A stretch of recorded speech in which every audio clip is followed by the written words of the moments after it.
Hoje algumas pessoas têm dificuldade na caminhada cristã, dificuldade no servir, dificuldade no entregar. De experiência, mas tinha uma coisa que queimava no coração. E esse é o grande diferencial, não é que foi, isso é o grande diferencial no chamado. A fé sem obras é morta. Então eu manifesto as obras através. Então o empreendedorismo hoje é uma das ferramentas poderosas para a edificação do reino. Por que que existe hoje tantas identidades desconstruídas?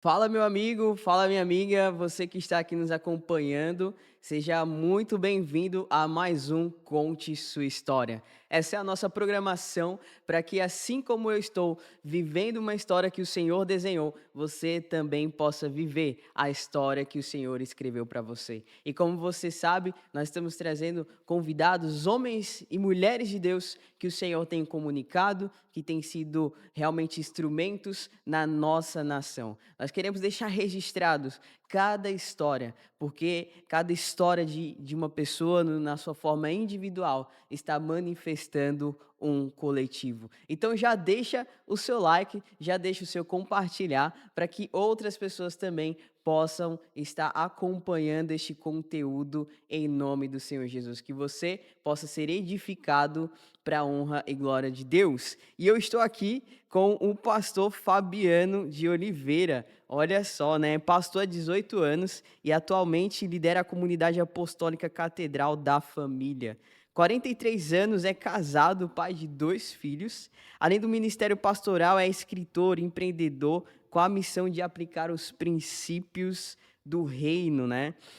Em todas as áreas da vida, mas acima de tudo é servo e chamado para servir a Deus e edificar pessoas. Pastor Fabiano, para mim é uma alegria estar com você aqui, né? Já temos conversado há algum tempo para que esse dia chegasse, mas o Senhor nos aprova que fosse hoje, né? Então, seja muito bem-vindo, meu querido. Nós já estávamos aqui numa conversa, é muito bom ter você nessa mesa.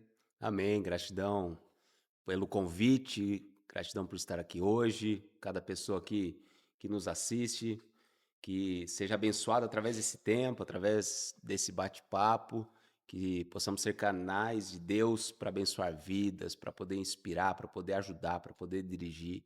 É um prazer também poder estar aqui. Já estava Uhum. devendo, né? Já há um É, tempo que vem me sim. cobrando para que estivesse aqui, mas Deus preparou Sim, Deus preparou esse esse dia dia. e tem sido, né, sentamos aqui agora há pouco e glória a Deus, porque assim, vamos contando as histórias, né, e eu já fiquei curioso, é que há 18 anos pastor, né, então praticamente, pô, o rapaz cresceu, agora tem 18 anos, ali já está na maioridade, então desde há 18 anos atrás o senhor já era pastor, já estava envolvido, e como que foi isso? Como que aconteceu, da onde veio, o senhor te resgatou? Conta aí pra gente.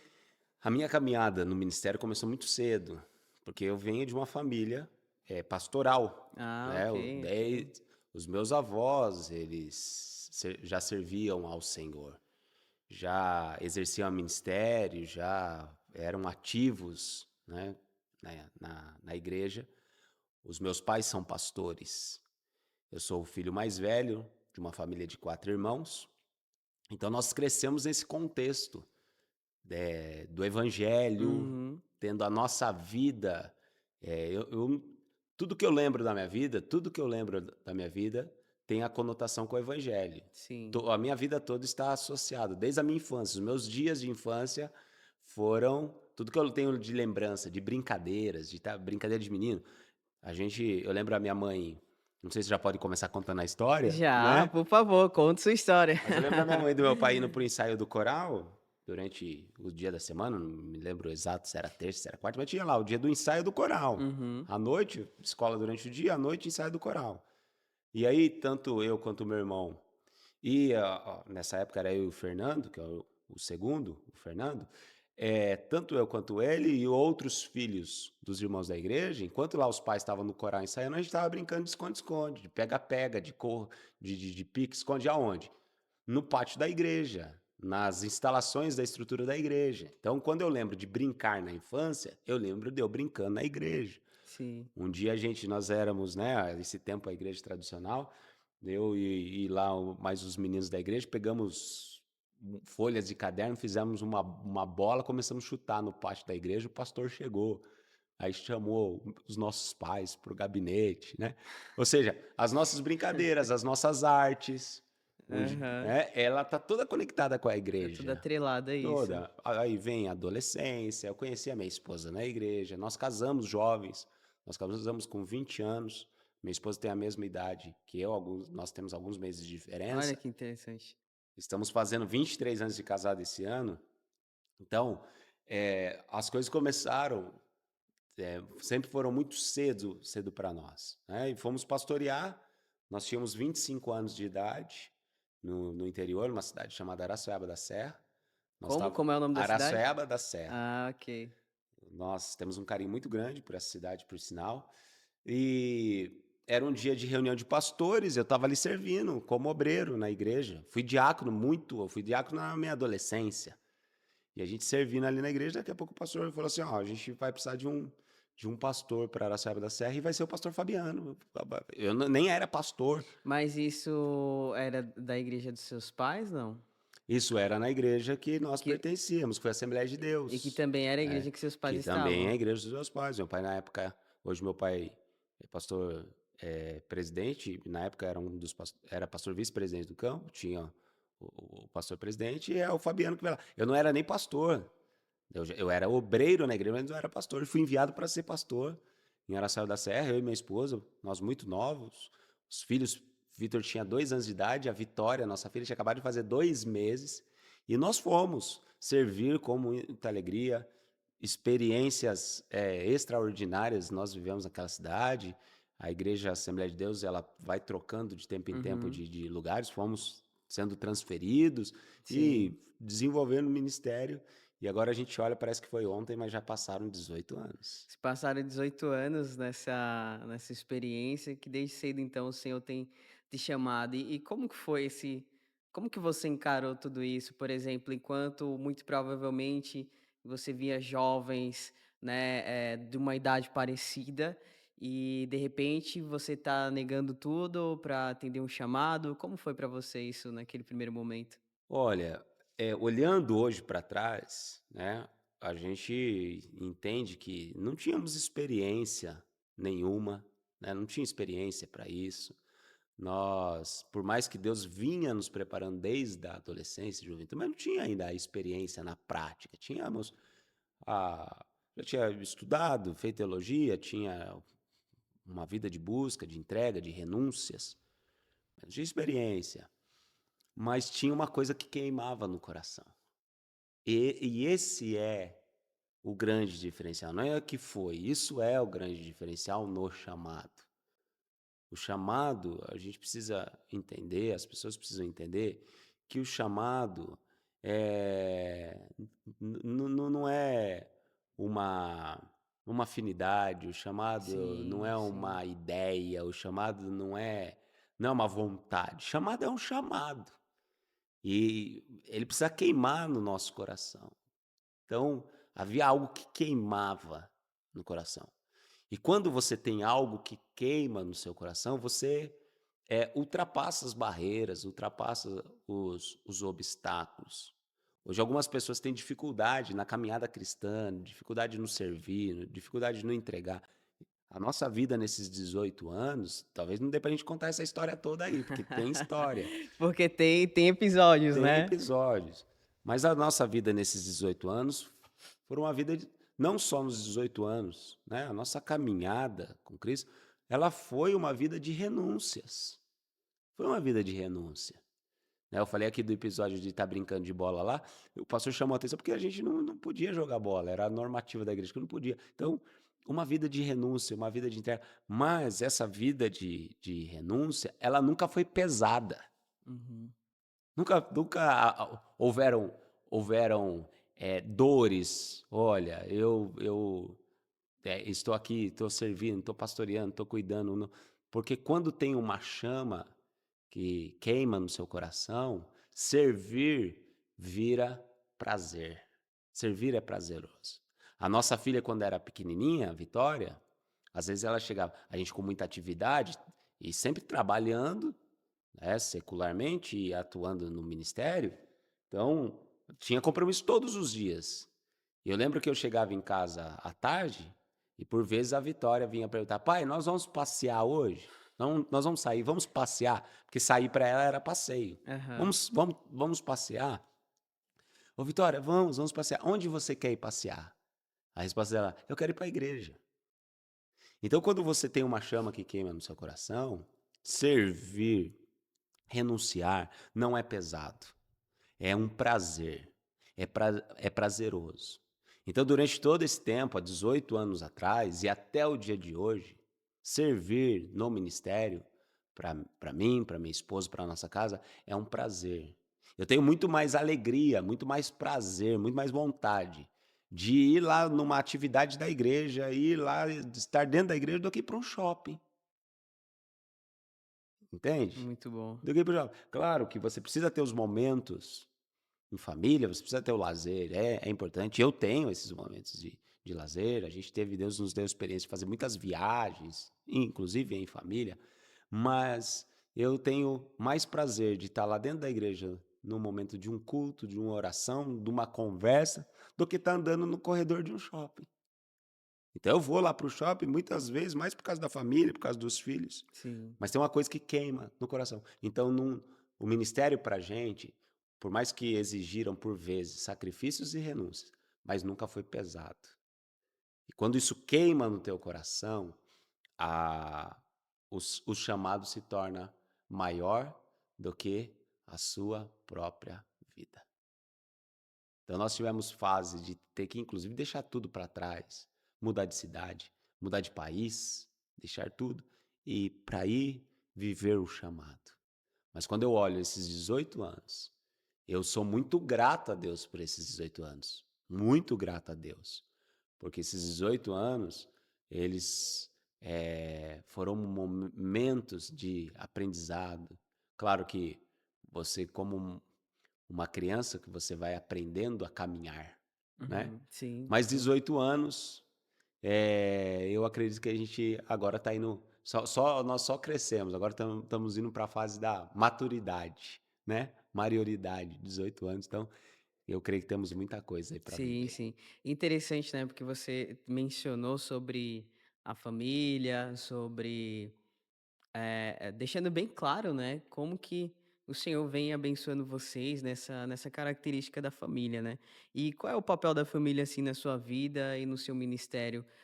Como que você tem visto isso enquanto um pastor, enquanto um empreendedor, um escritor, né, enfim, desenvolvendo tudo que o Senhor te deu, como que você hoje vê o papel da sua família nessa contribuição?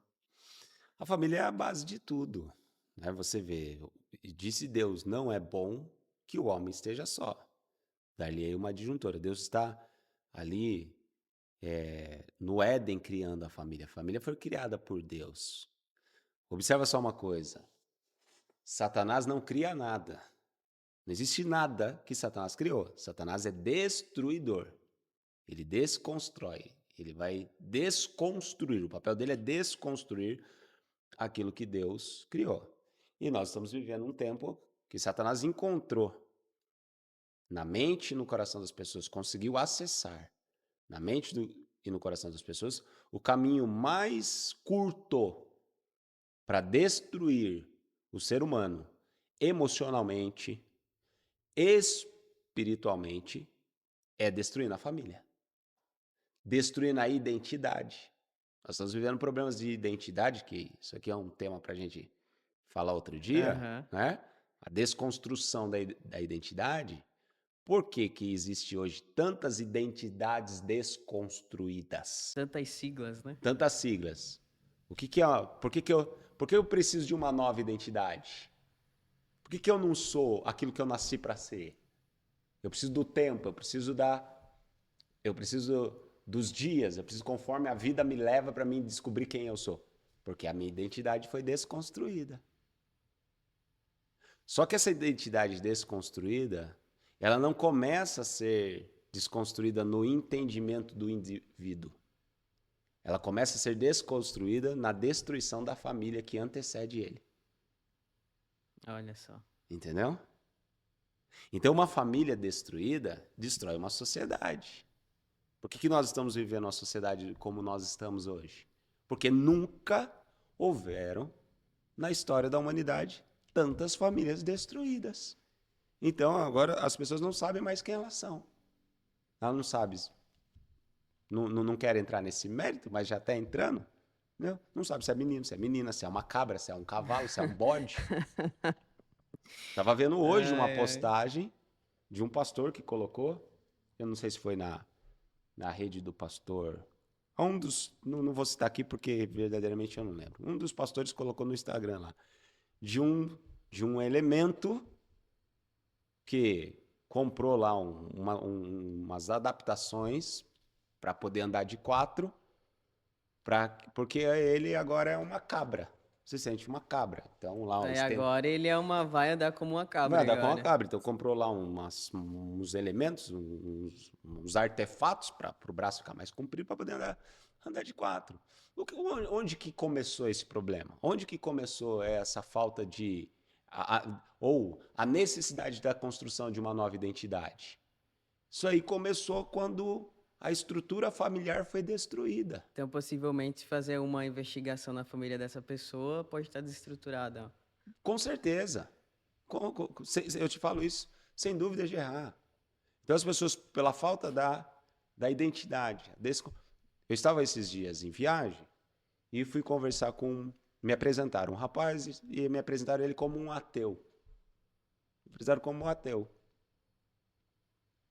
E a gente conversando, e eu amo conversar com pessoas assim, né? E não é para afrontar, nada disso.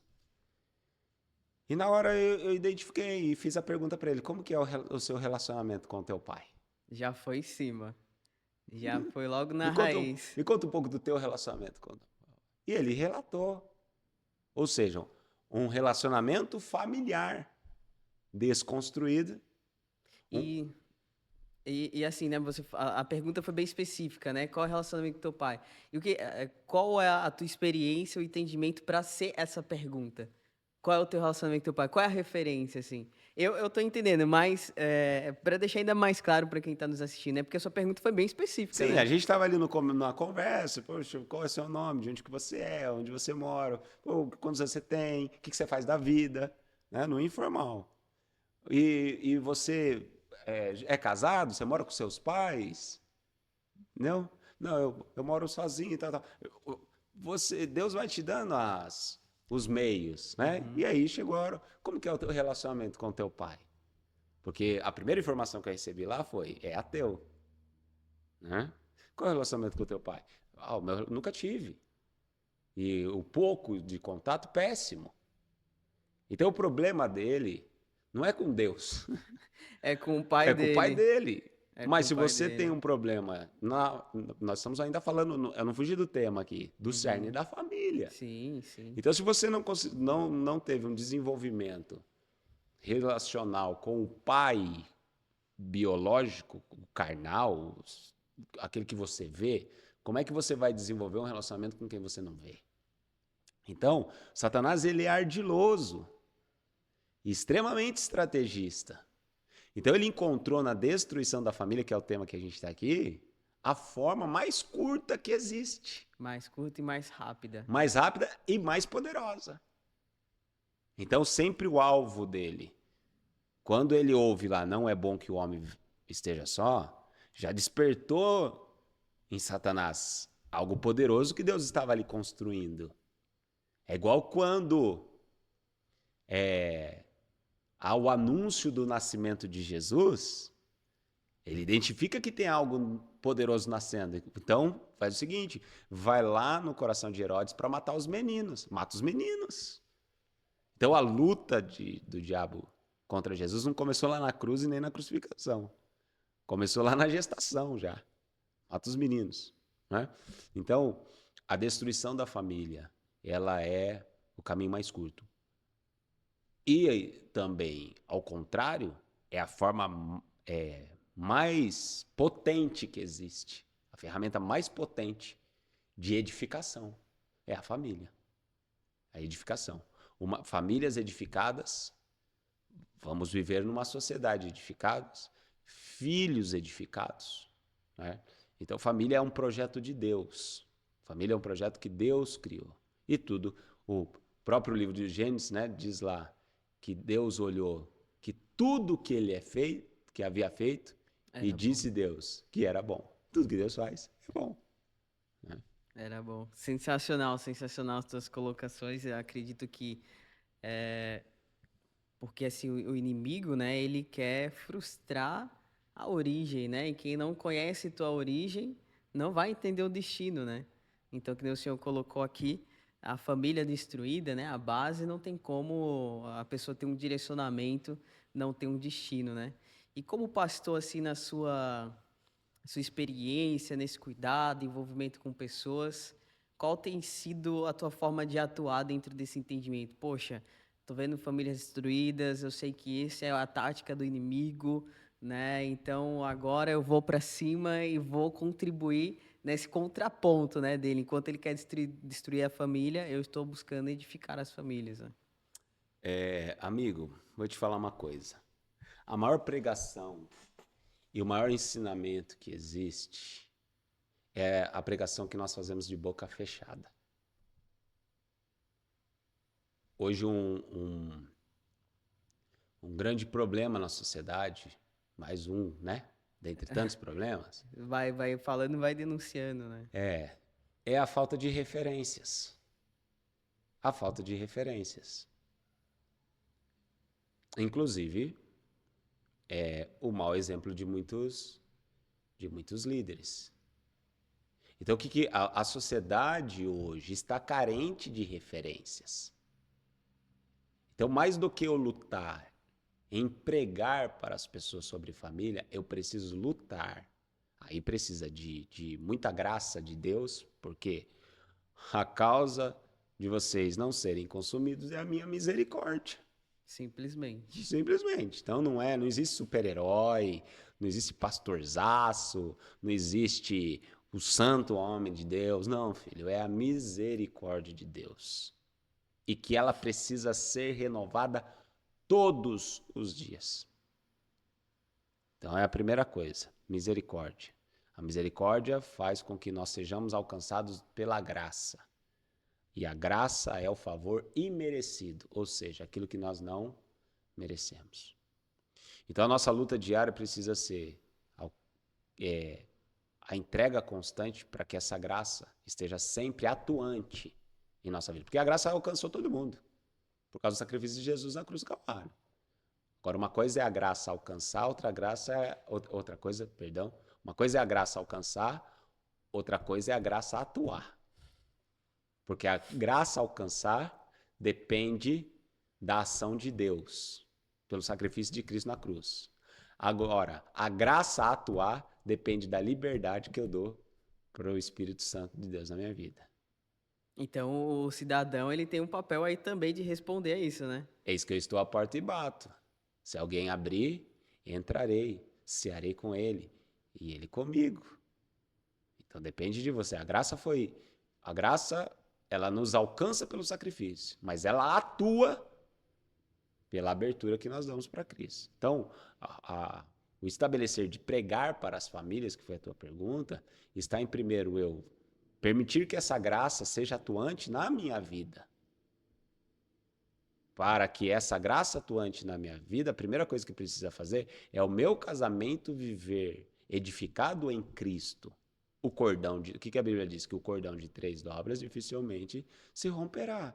Então, começa ali na aliança com Cristo, que nos faz estar aliançado com Deus, né? Esta é a nova aliança no meu sangue, né? A aliança com Cristo nos deixa aliançado com Deus.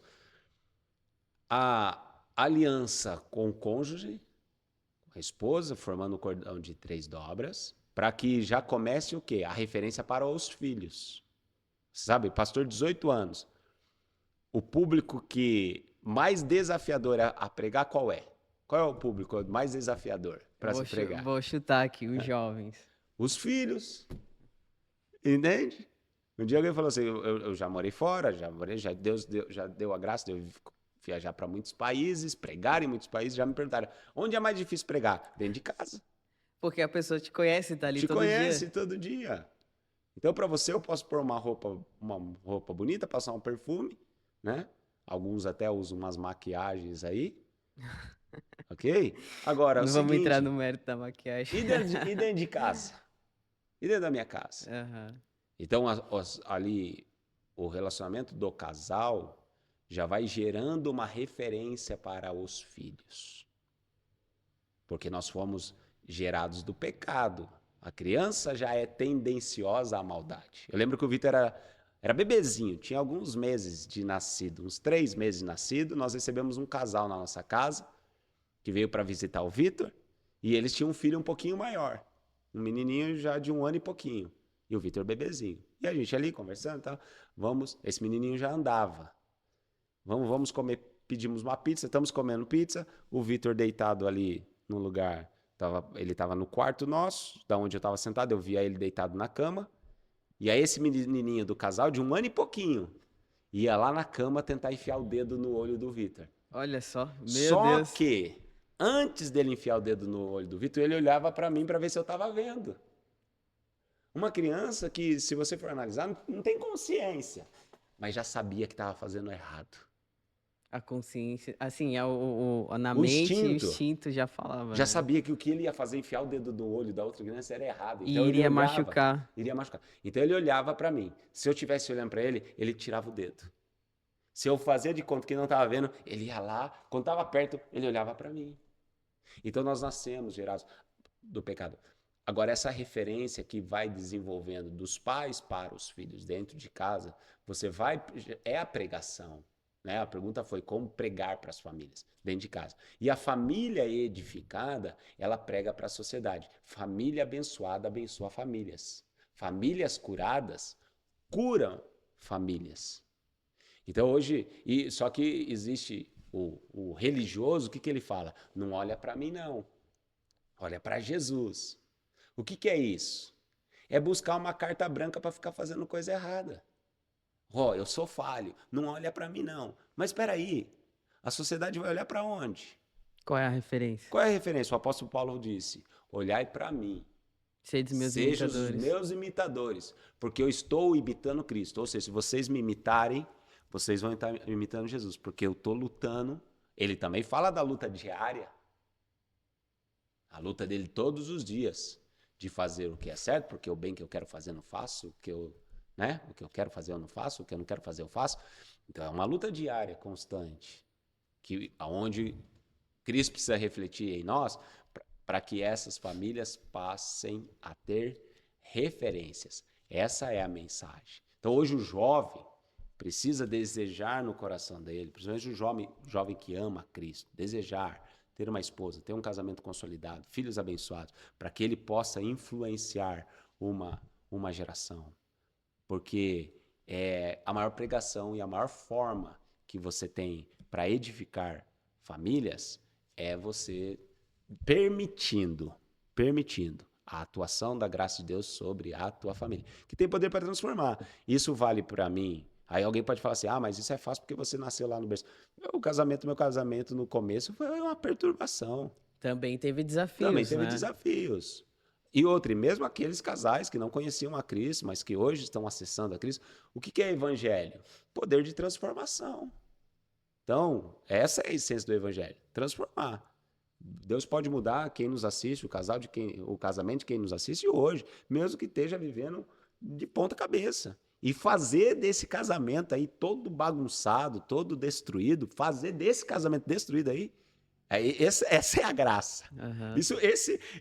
O que é a graça? O engraçado. Uhum. Esse é a graça. Nossa, que engraçado. Fulano antes estava assim que ele mudou. Nossa. Não, é pegar esse casamento teu aí, ó, que tá virado de ponta cabeça, você que já juntou a mala para ir embora, você que já quer chutar o balde, é pegar essa desgraça aí, né? Que hoje pode ser que você esteja vivendo uma desgraça.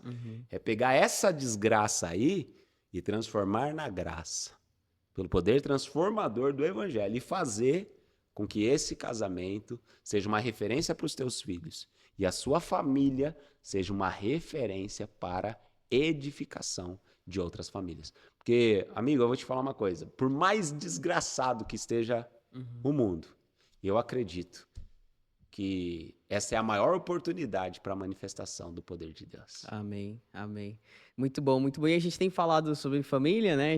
Estamos aqui voltando sobre isso, mas há também a parte, ou se é que eu posso dizer, parte empreendedora, né? E como começou tudo isso? Como que tem conciliado? Qual é o princípio, né? Como que você tem aplicado o princípio diariamente no seu viver dentro do empreendedorismo? Sabe o que acontece? Eu desejo de coração que o que a gente está conversando aqui hoje se multiplique e possa alcançar o maior número de pessoas possível. Nós somos doutrinados a construir listas de prioridade. Não existe lista de prioridade. A lista de prioridade já está lá estabelecida na Bíblia. Buscar a Deus em primeiro lugar. Essa é a lista. Essa é a lista. Deus é o primeiro. As demais coisas serão acrescentadas. Quando é que eu preciso de lista? E eu estou te dizendo isso, você vai entender onde eu quero chegar. Nós somos doutrinados a fazer lista de prioridade. Então eu coloco lá, qual é a lista? Eu já vi essa lista ser montada pelos maiores especialistas de diversas formas. Primeiro é Deus, depois a igreja, depois a família, depois o trabalho. Primeiro é Deus, depois a igreja. Sempre ensinando. Uhum. Quando é que eu preciso de lista? Quando a minha vida inteira não tem propósito. Aí eu preciso separar, porque assim, a minha caminhada com Deus é uma coisa, o meu relacionamento com a igreja é outra, o meu relacionamento com a família é outra, a minha vida financeira, que essa aí a grande maioria tira do alcance divino. Deve estar lá embaixo, né? então, na relação, né? Todo mundo tira, porque agora o dinheiro é eu que vou, né? O mamon, eu quero outro dia voltar aqui pra gente falar Claro. assim. Mas já dá uma pincelada A gente hoje. falar aqui, mamon, o último inimigo a ser vencido. Mamon, o último inimigo a ser vencido. A pessoa encontra Jesus, ela vence as drogas, ela vence o crack, mas não consegue vencer mamon. Passa 30 anos servindo ao Senhor, mas não conseguiu vencer mamon. Né? Então essa área é a área que ela tira Deus e deixa ele governar mesmo. Então você precisa de listas quando a sua vida é separada. Quantas vidas nós temos? Uma. Quantos Deus nós temos? Um. Então o Deus que eu sirvo, o Deus da minha vida, é o Deus da minha vida, é o Deus da minha família, é o Deus da minha área profissional, é o Deus da minha vida financeira, é o Deus da minha saúde. A vida que eu tenho é para servir ao Senhor, é para servir a família, para viver em comunhão. É tudo uma coisa só. Então o que a Bíblia nos ensina? Tudo que você fizer, façais para a glória de Deus. Então, quando eu entendo que eu vivi para glorificar, eu nasci e eu vivo para glorificar a Deus, eu não tenho mais lista de prioridade, porque tudo é para glorificar a Deus. Então, eu estou cuidando da minha família, eu estou glorificando a Deus, eu estou honrando a Deus, eu estou pondo Deus em primeiro lugar. Eu estou servindo o ministério, eu estou honrando a Deus, eu estou estabelecendo o reino, eu estou pondo Deus em primeiro lugar. E aí eu levo a minha família junto comigo para a edificação do reino também, para servir no ministério, para servir na igreja, para servir. Aí eu pego os recursos financeiros que Deus me dá e ele também é para honrar a Deus, porque eu não uso esse recurso para profanar, eu não uso esse recurso de formas irresponsáveis. Esse meu recurso, inclusive, serve para mim honrar a minha família, porque honrando a minha família eu estou honrando a Deus. Serve para suprir as necessidades da minha casa. Serve para que eu tenha num limite onde eu possa também abençoar projetos missionários. Então, você está entendendo? Tudo ele está conectado a uma coisa só. E você empreender para o reino é exercer o sacerdócio nos negócios. Então é você pegar das habilidades e dos dons e talentos que Deus te deu para poder glorificar ao Senhor. E aí você pode viver uma vida transbordante. Porque nós somos doutrinados a que o dinheiro é coisa do diabo. E aí o diabo veio e pegou para ele mesmo. Como a igreja entregou a televisão para o diabo, como entregou um monte de outras coisas para o diabo. Então, a nossa vida de empreendedor também é um ministério. Porque um homem de Deus nos negócios, aquele estabelecimento, aquela empresa, aquele empreendimento, pode gerar portas de emprego para outras famílias, pode ajudar a levar o pão para a mesa de muitas pessoas, pode ser patrocinador do reino. Por que, que a questão financeira é tão atacada? Porque é a forma de limitar o crescimento e a expansão do reino.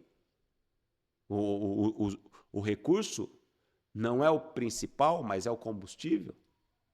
É o que faz avançar, é o que move para que você... Né? Nós estamos exatamente hoje, enquanto estamos aqui gravando, com um grupo de amigos e pastores que estão lá em Angola. Foram a semana passada, estão fazendo um trabalho extraordinário. Levaram 40 e poucas malas de roupa, de material de higiene, de material de esporte para os meninos. Levaram uma série de coisas. Eles chegaram lá, evangelizaram, fizeram domingo agora um batismo, 60 pessoas batizadas. Você olha que fantástico isso está acontecendo. Mas o que eles precisaram para chegar lá? Precisou de recursos. E isso a palavra diz, né? Que os irmãos colocavam ao pé dos apóstolos os recursos e eles administravam, né? Exato. A fé sem obras é morta. Então, eu manifesto as obras através... Então, o empreendedorismo hoje é uma das ferramentas poderosas para a edificação do reino. Só que a falta de entendimento, a falta de gestão, de aplicação, fez com que isso aí transformasse uma limitação. Deus, às vezes a pessoa ela não tem o chamado para pastorear, o chamado para cantar. Eu sou horrível cantando, né? Tem pessoas que não têm o chamado para algumas funções, né? Não estou falando de chamados de exercer, porque o ID é para todo mundo. Uhum. Tá? Mas existem pessoas que são habilidosos em gestão, em administração, em comprar, em vender, em negociar. Então ela não tem como exercer um ministério no pastoreio, mas ela pode exercer um ministério nos negócios. E fazer daquilo ali uma porta de evangelização, fazer. Então, eu tenho falado muito com empreendedores nos últimos tempos, dizendo assim: transforme o teu negócio num lugar que glorifica a Deus. Reúna o seu... Porque essa lista de divisões fez muita coisa assim, ó, Deus, negócio é negócio. Estão separados. Separado, entendeu? Não, religião não se mistura, né? Que transforma numa religião. Mas por quê? Por que eu, numa reunião de negócios, eu não vou fazer uma oração? Por que numa reunião de negócios eu não vou falar de Jesus? Porque às vezes aquela pessoa que está ali do outro lado, tudo que ela menos está precisando é negociar. Ela está precisando muito mais de uma oração, de um abraço, de um conselho, uma direção, do que negociar. E o negócio? Deus vai amanhã prover outro ainda muito maior. Então fazer do negócio um ministério. Um sacerdócio. Um sacerdócio. Exercer o sacerdócio nos negócios. E a pessoa que tem esse chamado para isso, mas por causa de conceitos religiosos, não desenvolve, e coisa que eu fiz durante muito tempo também, eu sempre tive habilidade para fazer as coisas, eu comecei no mundo dos negócios com 12 anos de idade vendendo paçoquinha na rua. Olha, já pequenininho ali já estava exercendo. Já tinha a visão empreendedora. Mas durante um tempo, por causa das pancadas que você toma, algumas coisas que acabam dando errado, né? E aí você vê, poxa, será que então Deus me chamou só para o pastoreio? Como se fosse só, né? Ah, chamou para o pastoreio, não é para mim mexer com isso aqui. Não. Mas se Deus te deu o dom, o talento, te chamou também para isso, e não fazer, também é uma negligência. Sim. É negligenciar um talento, um dom. O que eu preciso entender é qual é o meu chamado. Porque se eu não tenho chamado para os negócios, não se meta nisso, que você vai se frustrar e vai arrumar muitos problemas. Mas você ter e não fazer é a mesma coisa. Quem não tem chamado para pastor quer ser pastor. Não se mete nisso aí, não. E você vai ter problema para você, vai criar problema para os outros também. Né? Mas se você tem, no mundo dos negócios, no empreendedorismo, o chamado para isso, não fazer é negligenciar. E tá ficando claro assim, né, que Deus chama como um todo para que o todo também seja manifesto, né? Então, a questão da lista, pô, vou separar aqui, isso aqui é de Deus, isso aqui não é, isso aqui é o que cuida, não, isso aqui eu entrego a metade para o Senhor, né? Então, Deus Isso chama aqui uma como um parte Deus todo. resolve, a outra parte resolvo É, a eu. outra parte eu resolvo sozinho, né? Eu não, É. não preciso consultar a Deus para ter esse direcionamento, mas é interessante mesmo como saber que Deus está nos chamando num todo, né? E aí eu tenho algumas perguntas aqui, nós vamos seguindo aqui ainda. E essa pergunta tá interessante, né? Olha só. É, como você define o que é ser um servo no contexto do ministério? Poxa, isso aí é fantástico. Ser um servo é simples. É você pegar todos os seus interesses, porque o ser humano é interesseiro, desde sempre. A pergunta inconsciente que não se cala é: o que eu vou ganhar com isso? É a pergunta inconsciente que não se cala. Você me convidou para vir aqui gravar. Qual é a primeira coisa que vem na cabeça? O que eu vou ganhar com isso? Uhum, Inconsciente, mas é a realidade. Quantos likes vai dar? Onde vai chegar? Quantas pessoas vão ver? Vai aumentar quantas pessoas no meu Instagram? uhum. Entendeu? Eu vou ser pastor. O ministério. O ministério tem um negócio incrível. Ser reconhecido. Peraí, você quer ser reconhecido, vai pro ML. No lugar de ser reconhecido é no ML.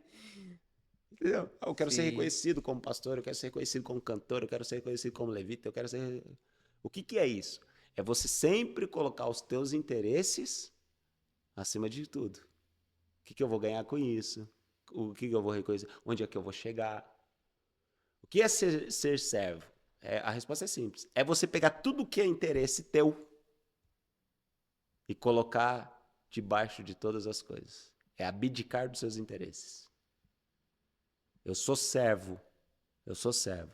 Quando não tem mais a ver com o meu interesse. Quando o meu chamado é maior que a minha própria vida. O maior exemplo que a gente tem de servidão é de Jesus.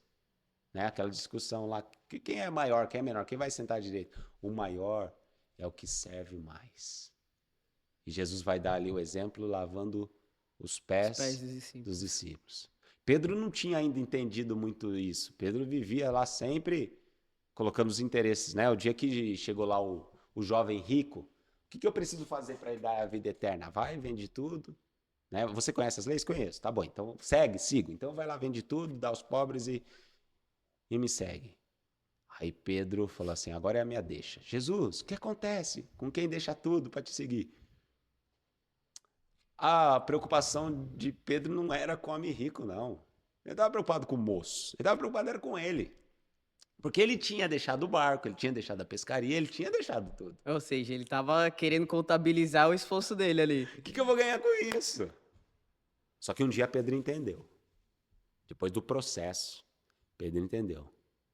Porque o dia que foram martirizar Pedro, e a sentença é que ele seria crucificado, ele falou: não sou digno de ser crucificado como Jesus. Então que me crucifique de ponta cabeça. É pegar um apóstolo Paulo numa prisão e louvar estando preso. É pegar um João, um apóstolo João, na ilha de Patmos, a ilha da pedra, colocar ele dentro de um tambor de óleo fervente e ele não abrir mão de servir a Cristo. O servo, amigo, é aquele que entende que o pagamento dele já está garantido na eternidade. Não? Muito Então bom, não tem muito bom. mais o que eu vou ganhar. Eu já ganhei. Já fui pago. O preço já foi pago. Então é você abrir mão. Entendeu? Você vai entender o que é ser servo o dia que você abraçar alguém que não tem nada para te oferecer. Nada para te oferecer. Você vai entender que você é servo o dia que você pegar, você que é um empreendedor, um pastor, uma pessoa muito ocupada. Você vai reservar 1 hora do seu tempo para sentar numa mesa para ouvir alguém que não tem nada para te oferecer. Que você vai pegar e vai chegar num lugar que, além de você não ter nada para trazer palpável, né? Porque todos os lugares você volta carregado, é você chegar num lugar que não tem nada. Muito pelo contrário, você ainda deixa. Ainda agrega. Ainda agrega. Né? Eu fiz algumas viagens missionárias, estou me preparando para a próxima viagem missionária. Eu lembro da penúltima viagem, ou a última viagem missionária que eu fiz para Cuba. Chegou no último dia, eu não tinha mais o que dar. Eu já tinha dado as coisas que eu tinha levado, já tinha dado o dinheiro que eu tinha levado, já tinha dado. Aí, quando eu terminei de dar as ofertas, já tinha acabado as ofertas, já tinha acabado as coisas que eu havia levado, porque eu me preparei para ir, para levar as coisas, já tinha dado toda a oferta. Aí eu comecei a dar meus itens pessoais. Da Bíblia, agora dá a caneta, e dá a gravata, e dá a blusa. No dia de vir embora não tinha mais nada. Não? Então você entende que você serve é quando você começa a viver em lugares e a entregar para aqueles que não têm nada para palpavelmente, né? Palpavelmente para te dar, para receber.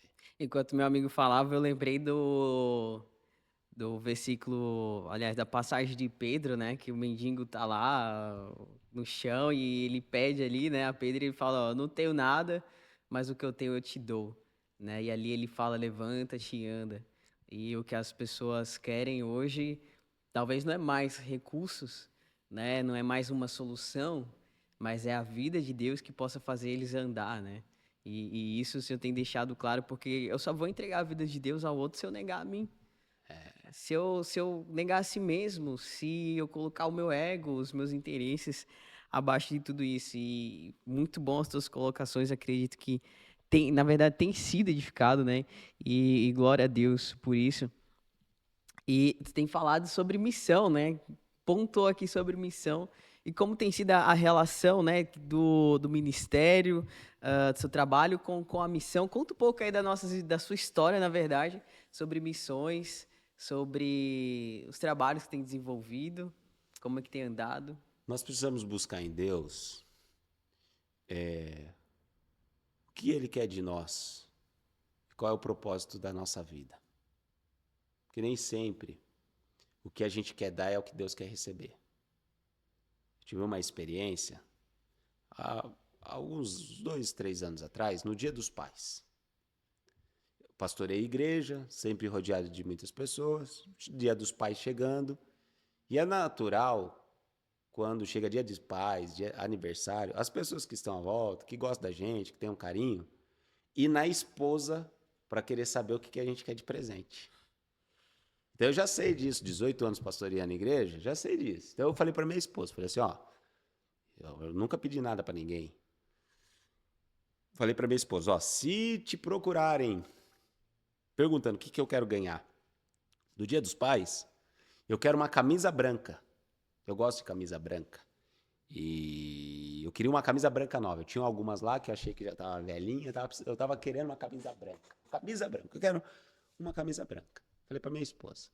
Chegou no Dia dos Pais, eu ganhei aquele ano, faz uns 2, 3 anos isso, eu ganhei muitos presentes aquele ano.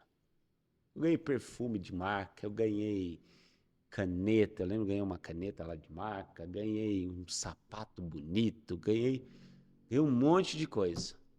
Menos a camisa branca. Nossa. Nem os meus filhos deram a camisa branca. O Vitor e a Vitória se juntaram, foram lá, compraram.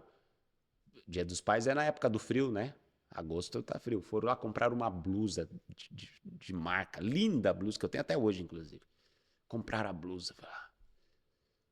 Só não ganhei a camisa branca. Aí eu fui tomar banho. Final do Dia dos Pais, domingo à noite, né? A gente tinha tido um almoço em casa, alguns discípulos haviam almoçado aquele dia com a gente. Passamos a tarde, filhos, família, embora. Fui tomar banho. Tô tomando banho e comecei a lembrar dos presentes que eu havia ganho.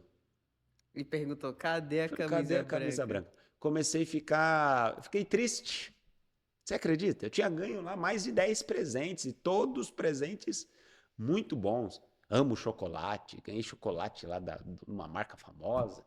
mas não ganhei a camisa branca. E triste, tomando banho triste. O Espírito Santo me visitou e falou, você está vendo? Assim é Deus.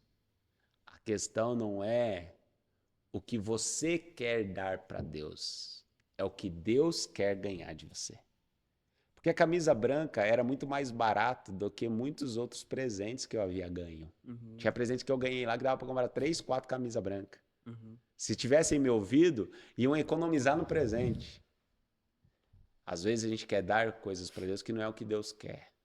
Então o desafio da missão é você entender qual é o propósito, o que Deus quer de você.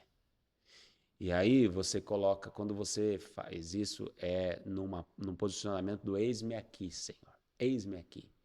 Envia-me a mim. E missões você tem 3 formas de fazer. Sempre ouvi isso. Meu pai sempre foi um grande missionário. Meu pai sempre foi um grande missionário. Meu pai não foi um missionário que foi para o campo, mas sempre foi o mantenedor, o agenciador, o pastor que enviava missionário, que lutava por recursos para isso. E eu sempre ouvi meu pai dizendo assim, missões você faz indo, orando e contribuindo. Indo, orando, pelos pés de quem vai, pelas mãos de quem contribui e pelos joelhos de quem ora. Dá um livro isso. Dá um Né? livro, dá um livro, dá Dá um livro. livro. E aí, sempre a gente envolvido com empreendedorismo, o que eu sempre pensei? Eu sou chamado para fazer missões contribuindo. Então, eu e minha esposa, como a gente casou novo, sempre ali envolvido nos projetos missionários. Depois precisa comprar um carro no campo de missionário, precisa enviar uma oferta, precisa de uma coisa. A gente sempre ali, sempre ali, sempre ali, sempre ali. Só que o que acabou acontecendo? Cada entrega, cada oferta, cada servir, você vai posicionando para Deus. Quando Deus olha, a Bíblia diz que Deus está procurando os fiéis da terra. Então, cada posicionamento, cada entrega, você está dizendo para Deus, quando Ele olha procurando os fiéis, Senhor, olha eu aqui. Uhum. E até o dia que Deus permitiu que nós fôssemos, eu nunca imaginei que eu fosse. E nós fomos fazer missões. Primeira experiência que eu tive em ir fazer missões curta, uma experiência curta, de ir conhecer o campo missionário, numa viagem missionária, foi para Bolívia. Mas também aquilo lá foi uma vez mais dizendo, Senhor, eis-me aqui. E aí, de repente, Deus nos envia mesmo. A gente foi fazer missões num lugar que todo mundo acha que é maravilhoso. Para passear é fantástico. Mas para o reino é a janela 1040. Nós fomos para a Europa. É um dos lugares mais desafiadores que existe para fazer missões. E de repente a gente se vê lá fazendo. E então os nossos posicionamentos foi permitindo que Deus fosse nos levando aos níveis mais profundos. Né? E eu entendi, fui uma vez, o ano passado a gente passou o ano todo em Portugal, plantando, replantando a igreja lá de Portugal. Né? Então as nossas conexões de missões fez exatamente a própria ida, o próprio contribuir, entender o que Deus quer com a gente. Então, hoje eu sei que o propósito de Deus comigo, com a minha família, é trabalhar e ser ferramenta, ajudar na edificação da igreja. A igreja de Cristo, ser edificado nas nações. Então, essa é a missão.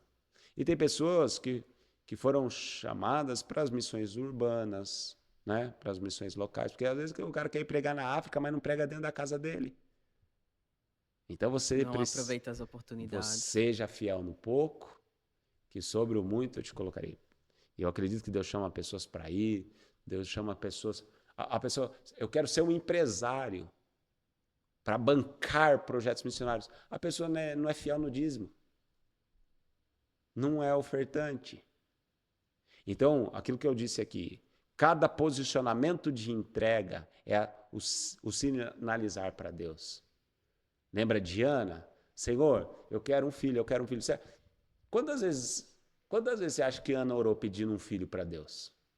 Quantas vezes você acha que Ana orou pedindo um filho para Deus? Bastante vezes. A Bíblia fala de uma oração, mas ela orou, eu não tenho dúvida de dizer que ela orou centenas de vezes.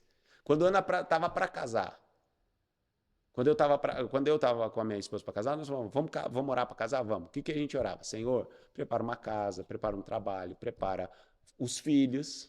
Já mencionava os Já filhos. mencionava os filhos. Será que Ana não orou sendo uma mulher de fé? Porque Ana era uma mulher de fé, é exemplo de fé da Bíblia. Será que Ana, quando estava lá preparando, nos preparativos para casamento, ela não orou pedindo um filho? Aí ela casa, passa 1, 2, 3 anos, não tem filho. Você acha que Ana não foi orar? Senhor, 2 anos de casado, 3 anos, me dá um filho. Deus respondeu? Respondeu, com Não. certeza. Não, Ana, É. mas depois ela não gera Samuel? Não. Você acha que Ana não orou logo no começo do casamento? Ah, não, sim, antes, sim. Deus respondeu? Sim. Não, não. Não. Daqui Foi a no pouco, tempo dele. daqui a pouco chega a Penina lá, ou chega o Eucana, o marido, e fala assim: esposa amada do meu coração, eu preciso ter filhos. Você não teve, eu vou precisar casar. O que você acha que Ana foi fazer? Foi orar. Foi orar. Senhor, meu marido está aqui, vai casar com outra, trazer outra mulher para dentro de casa. Me dá um filho. Deus respondeu? Não. Aí Eucana casa, traz a Penina para dentro de casa. Você acha que Ana não orou no dia do casamento de Eucana? Aí daqui a pouco Meu Penina Deus do está céu. grávida. Você acha que Ana não orou? Senhor, o Senhor está dando para ela, aplaca a minha vergonha. Com certeza Ana orou. Nasce o primeiro filho, segundo, terceiro. Ana lá participando do parto. Você acha que Ana não orou pedindo filho? Só que um dia a Ana vai lá orar, fala, Senhor, eu vou traduzir a oração de Ana, tá? Uhum. Na versão Fabiano atualizado. Senhor, sabe aquele negócio, o lance lá do filho? Deixa quieto aquilo lá. Mas eu estava aqui pensando, o senhor podia ter um filho para o senhor. Eu sou sua serva, o senhor pode usar o meu ventre para gerar um filho para o senhor. Aí Deus olha assim, um filho para mim? Opa. Peraí, tem o Eli que já não dá para contar mais com ele, o sacerdote. O profeta de Israel calou, a voz profética de Israel calou. O povo faz o que quer, precisa de um juiz. Não é que esse menino pode ser um sacerdote, um profeta e um juiz?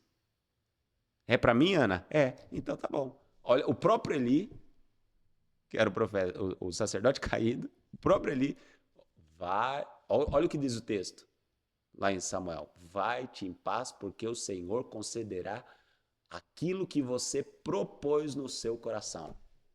O que é propor? Proposta. Vai em paz. A proposta que você fez para Deus, ele aceitou. O que você colocou diante, ele ouviu. O que você propôs? Você acabou de fazer uma proposta para Deus. Vai em paz. E aí Ana gera, entrega Samuel. E o que Deus deu para ela? 5 filhos. Ana teve 5 filhos. O que é 5? É o número da graça. Lembra da graça que a gente estava falando agora há pouco? Sim, O favor sim. de merecido? Então a missão, né? Pastor dá volta para falar de assunto. Sim, não, tá agregando, tá A missão construindo. é você dar para Deus não aquilo que você quer, Mas o que ele quer? mas o que Ele quer. A missão está no servir, colocando Ele em primeiro lugar. A missão está em sinalizar para Deus até onde você está disposto a ir, a fazer e a entregar. 3 pontos poderosos. Entendeu? Porque fazer missão na teoria, amigo, é a coisa mais fácil e maravilhosa que existe. Senhor, se eu quero ganhar 10 mil por mês, eu vou ser o maior agente missionário. Senhor, se o Senhor falar para Deus, me envia, sem ter passaporte, amigo. Entendeu? Falar, me envia, eu vou para onde o Senhor quiser que eu vá, sem ter passaporte. Agora vai lá, tira o passaporte. Seja fiel no pouco. Seja o primeiro a evangelizar dentro da tua casa. Aqueles que Deus coloca diariamente no seu caminho. Seja fiel no pouco. Quer fazer missão? Seja fiel no pouco. Que sobre o muito eu te colocarei. Quem prega dentro de casa pode pregar para as nações. A minha Amém. esposa é um exemplo de missionária. A minha esposa é um exemplo de missionária. Ela foi a ferramenta de Deus para evangelizar todos os irmãos, 8 irmãos. 8 irmãos. Minha esposa é um exemplo de missionária. Ela não teve dificuldade. Aliás, barreiras, né? Mas não teve restrições para evangelizar dentro de casa. E Deus projetou ela para as nações. Quem prega dentro de casa está pronto para pregar para as nações. Quem é fiel no pouco está pronto para ser um grande empresário, um grande empreendedor, para ser o missionário que vai com as mãos. Entendeu? A pessoa não ora nem para comer, quer ser o intercessor do campo missionário. Nossa. Olha aí as observações, né? Porque é o pouco, né? É o pouco. Amigo, você sabe o que é estar no campo missionário? É lutar contra principados e potestades. Outro dia eu venho aqui e falo um pouco mais sobre isso aí. Claro, Nós estávamos... Ó, já é 2 assuntos, eu tô anotando. Mamon e luta contra principados e potestades. Nós estávamos, eu e minha esposa, dentro do quarto, em Tarragona. Tarragona foi a cidade que o apóstolo Paulo foi. Quando você vê aquele texto bíblico que ele esteve na Espanha, ele esteve em Tarragona. Existe lá em Tarragona um monumento, os fatos históricos, os registros históricos da passagem do apóstolo Paulo em Tarragona. Eu morei nessa cidade por 2 anos. Eu morei nessa cidade. Nós estávamos de madrugada dentro do quarto, nós fomos visitados pelo principado da cidade. Um demônio de quase 3 metros de altura dentro do nosso quarto. Nós fomos para Andorra. Chama Principado de Andorra. Nós estávamos em Andorra. Uma pessoa que nós fomos orar por ela, se manifestou o demônio na vida dela. E o demônio veio enfrentar e falar assim: o que é que vocês estão fazendo aqui? Quem mandou vocês virem aqui? Estava em Portugal, o ano passado, numa decisão de ir a Portugal para fazer atender uma necessidade. Deus fala com a gente lá que era para então a gente ir em transitório, em mudança. E a potestade da cidade me visitou de madrugada. Eu falar mais perto do microfone. Desculpa. A potestade da cidade me visitou de madrugada. Nossa. Aí a pessoa não ora nem para comer. Quer ir para o campo missionário, onde existem principados e potestades. Então a missão, ela é uma realidade. Ela é para todos nós e por todo mundo. Mas ela vai começar a partir do momento que a pessoa se posicionar. Importante o pastor mencionar isso, né? Porque pode haver uma visão romantizada da missão, né? Que é você vai viajar, que você vai conhecer mais um lugar, chega lá, fala com fulano ou outro. E às vezes está muito restrita a isso, né? Mas há uma realidade espiritual, né? Igual Paulo foi identificado, né? Os demônios falaram: eu sei quem é Paulo, eu sei quem é Jesus, mas quem é você?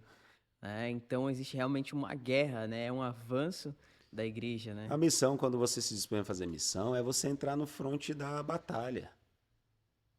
É entrar no fronte da batalha.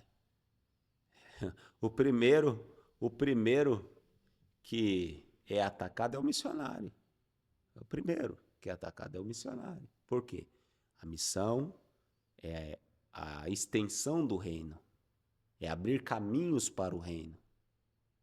É você conquistar territórios para o reino. Então é uma batalha. Conquistar vidas, conquistar pessoas que estão dominadas. Não é, a missão não é você ir para o território, não é para uma vida que está lá. Uma terra que não foi conquistada. Uma terra longínqua, desconhecida, sem habitante. É você entrar num território que está dominado. Tem gente lá, meu. Tem gente lá. o possuidor da terra. Tem gente lá, tem alguém lá que se estabeleceu como dono, que chama príncipe, principado. Então você ir para a missão é você chegar lá e falar assim: Principado de Andorra? Principado, é o seguinte, eu vim aqui te arrancar daí. A partir de hoje, não é você mais que governa. Eu vim aqui trazer outro rei para reinar. Você acha que esse principado vai fazer o quê? Ô, só tava te esperando, legal. Só deixa eu pegar minha mala aqui, tchau. Nada. Só fiquei aqui até o dia que você chegar. O que que vai haver? Uma resistência, uma guerra, uma batalha. Isso é missão. É você tomar. Missão não é conquistar. Missão não é conquistar, missão é tomar. Você vai tomar algo que está na mão de alguém. Isso é missão. Muito bom, Paixão, muito bom. E nós vamos prosseguindo, então, nosso programa de hoje aí. E as perguntas vão finalizando também. Você vai ter que fazer isso aí umas 4 edições, hein? As 4 lives, né? Uns 4 encontros. Mas como eu falei, né? Não, Estamos só a de aqui. hoje você já vai ter que partilhar aí. Não, mas muito bom, muito bom.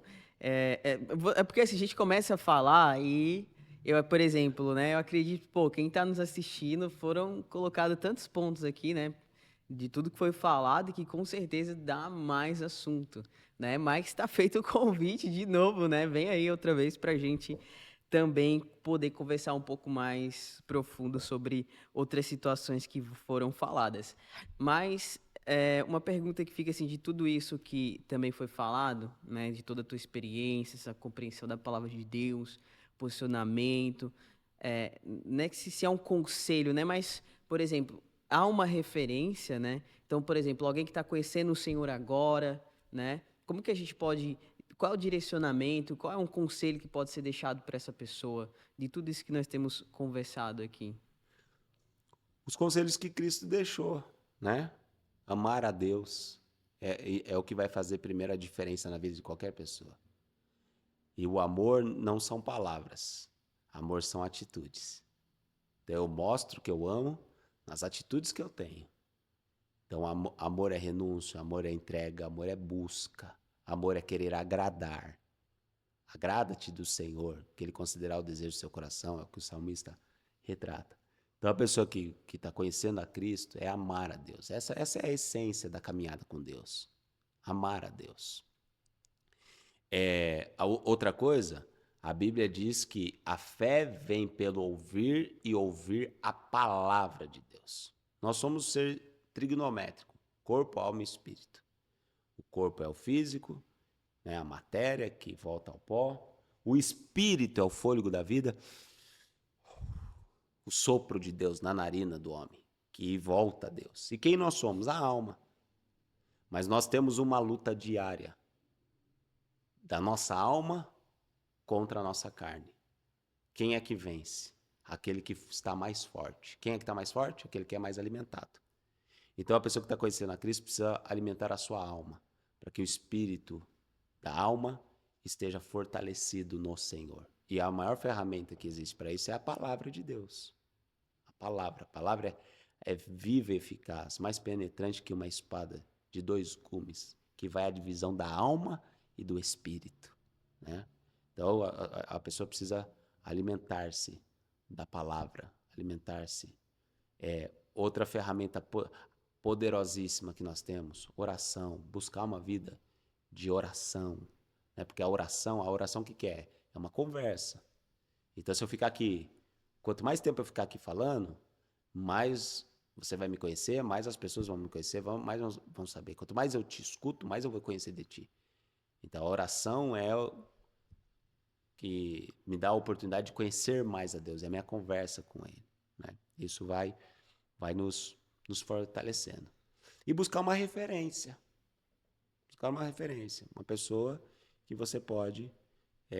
a referência não é para que você venha idolatrar, não é para que você venha colocar como alguém superior, mas é para que alguém que você possa se inspirar naquilo que a pessoa faz certo, né? Porque se a Naquilo que gente é divino, procurar né? naquilo que edifica, Que né? edifica. Porque se você procurar defeito, você vai encontrar em todas as pessoas. E a forma disso é o quê? Não caminhe sozinho, né? Que depois é outro assunto também, é desconstrução, né?